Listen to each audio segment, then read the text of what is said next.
প্রিয় দর্শক, আসসালামু আলাইকুম। আমি মনির মোহাম্মদ আপনাদের সবাইকে আমন্ত্রণ জানাচ্ছি কিশোরগঞ্জের ঐতিহাসিক এক মসজিদ শহীদ মসজিদ থেকে। বাংলাদেশের যে স্থাপনা শৈলী এখনও বিমোহিত করে চলেছে অগণিত মানুষকে, তার মধ্যে অন্যতম রয়েছে কিশোরগঞ্জের ঐতিহাসিক শহীদ মসজিদ। প্রিয় দর্শক, আজকের আমাদের এই এপিসোডে ঐতিহাসিক এই শহীদ মসজিদের সম্পর্কে বিস্তারিত সকল তথ্যচিত্র আপনাদের সম্পর্কে তুলে ধরবো ইনশাআল্লাহ। 1940 সালের কথা। কিশোরগঞ্জের প্রাণকেন্দ্রে ছিল একটি নাম না জানা মসজিদ।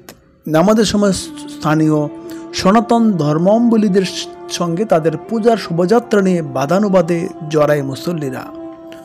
অবশ্য সংঘর্ষের দিকে যাচ্ছিল দেখে তৎকালীন ব্রিটিশ শাসকরা এলাকায় সেনা মোতায়েন করে। স্থানীয়দের মতে ওই সেনারা মুসলমানদের উপর আগে থেকেই অনেক ক্ষিপ্ত ছিল। রাত 8টার দিকে মসজিদ ও তার সামনে অবস্থানরত মুসল্লিদের উপর তারাই নির্বিচারে গুলি চালায়। এতে 4 জন মুসল্লি শহীদ হন, আহত হন বেশ কয়েকজন। এ খবর সারা দিকে ছড়িয়ে পড়ে। পরে দেশের বিভিন্ন প্রান্ত থেকে ছুটে আসা ধর্মীয় ও রাজনৈতিক নেতারা তখন উপস্থিত আলেমরা মসজিদটিকে শহীদ মসজিদ নামকরণ করেন। এখনো মসজিদের প্রাচীন স্তম্ভগুলোর গায়ে 81 বছর আগে ছোড়া গুলির ক্ষতস্থান স্পষ্ট। শহীদ মসজিদের মূল স্থাপনাটি কবে তৈরি হয়েছে এ ব্যাপারে পরিষ্কার ধারণা নেই কারো। তবে বর্তমান অবকাঠামো করে দেন ব্রিটিশ বিরোধী আন্দোলনের নেতা মাওলানা আতাহার আলী খান রহমতুল্লাহ আলাই। সিলেটে জন্ম নেওয়া দেওবন্দি এই আলেম 1938 সালে কিশোরগঞ্জে আসেন। তখন তিনি মসজিদটিকে আধুনিক করার উদ্যোগ নেন এবং মসজিদের দক্ষিণ পূর্ব কোণে এক সুউচ্চ 5 তলা মিনারের ভিত্তিপ্রস্তর স্থাপন করেন। সেই সঙ্গে আরো কিছু সংস্কারও করেন। 5 তলা মসজিদটিতে একসঙ্গে অন্তত 1,500 মুসল্লি নামাজ আদায় করতে পারেন। মসজিদে এখন 2টি মেহরাব, একটি মূল মসজিদের মধ্যখানে, অপরটি বর্ধিত হওয়ার পর সম্পূর্ণ স্থাপনার মাঝে নির্মাণ করা হয়েছে। দ্বিতীয় মেহরাব থেকে জুম্মার নামাজের খুতবা সহ 5 ওয়াক্ত নামাজ পরিচালনা করা হয়। যারা বিখ্যাত পাগলা মসজিদের পরে এই মসজিদটি দেখতে আসেন পর্যটকরা।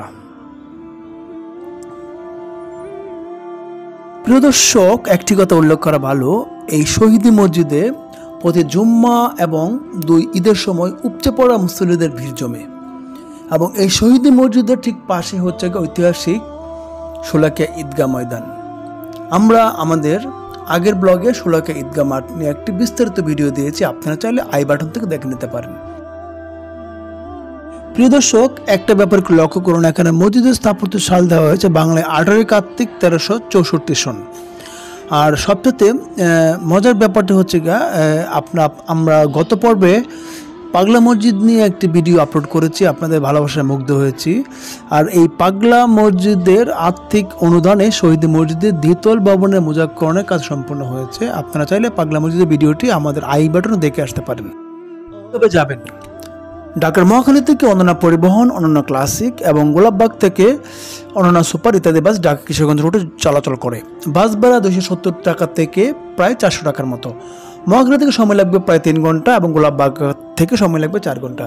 কিশোরগঞ্জ বাস স্ট্যান্ডে নেমে 30 থেকে 40 টাকা ইজি বাইকে করে খুব সহজে চলে আসতে পারবেন এই ঐতিহাসিক শহীদি মসজিদে। তাহলে প্রিয় দর্শক, আজকের মতো আমি মনির মোহাম্মদ এখানে বিদায় নিচ্ছি। আবার কথা হবে, দেখা হবে অন্য কোনো অনন্য স্থাপনায়। আপনারা কমেন্ট করে আপনার মূল্যবান মন্তব্য জানাবেন। সবাই ভালো থাকুন, সুস্থ থাকুন। আল্লাহ হাফেজ। আসসালামু আলাইকুম ওয়া রাহমাতুল্লাহ।